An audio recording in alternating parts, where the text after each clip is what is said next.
This is Vera Paine. Thank you for joining me for this video gaming review. Today I'll be reviewing Street Fighter V. Street Fighter V is the long-awaited sequel to the Street Fighter 4 series. There is Street Fighter 4, Super Street Fighter 4, Super Street Fighter 4 Arcade Edition, and Ultra Street Fighter 4. Finally, we get Street Fighter V. And unlike its predecessors, Street Fighter V is a completely different game. For starters, they removed the dependency of focus, attack, dash, cancel, or as it's commonly called, FADC. This made the game boring and tedious. And the breakdown of the matches would go, the first player will win a round, the second player win a round, and then it would come down to who had meter for the third and final round, and more than likely that person would win. With the elimination of the FADC, they revamped meter gain. Now you're able to gather meter faster and use it as often as you like. Gone are the days of you holding onto meter for dear life. Capcom also added a new meter called V-Trigger. V-Trigger could be used to do reversals, and once the meter is completely full, you can enter into a power-up state which gives you a juggle properties and extra damage on your special attacks. In addition to revamped and new features, you also get new characters. You have a new character named Fong, whose fighting style is poison-based and being slippery. There is Laura, whose style is Matsude Jiu-Jitsu, and it's a style created by her grandfather, and it's a combination of electricity and grappling. Rashid, whose style is parkour, and Nakali, whose fighting style is just pure animalistic. You have your returning cast of Ryu, Chun-Li, Zangief, Dhalsim, Vega, M. Bison, and Cammy.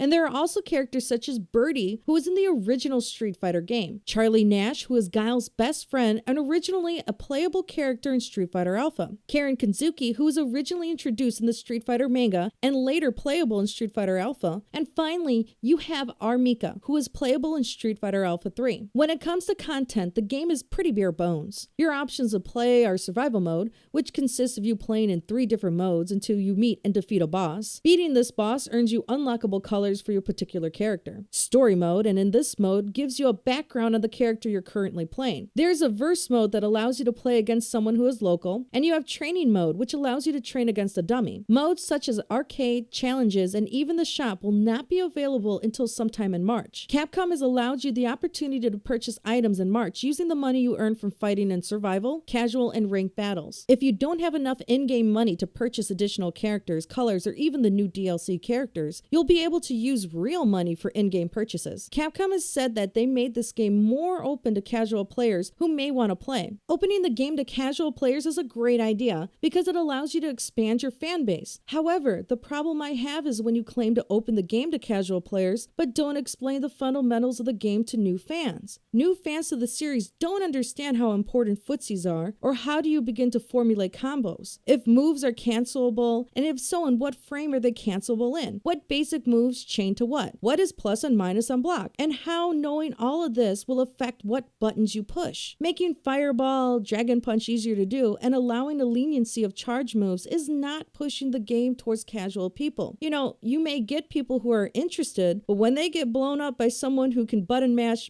better than they do, or someone who understands the fundamentals better, they'll never play again. Another problem Street Fighter V has is the rage quitting. You have people who want to protect their points in rank online. If you lose points. And if you lose enough, you're going to drop in rank. To prevent this, they'll just log off before the end of the match. Capcom recently addressed this issue by saying in March they'll release a patch and penalize those who rage quit. Street Fighter V will eventually become a great game, but right now it just feels as if it's incomplete and trying to be everything to everyone, instead of being what it's meant to be, and that's a fighting game.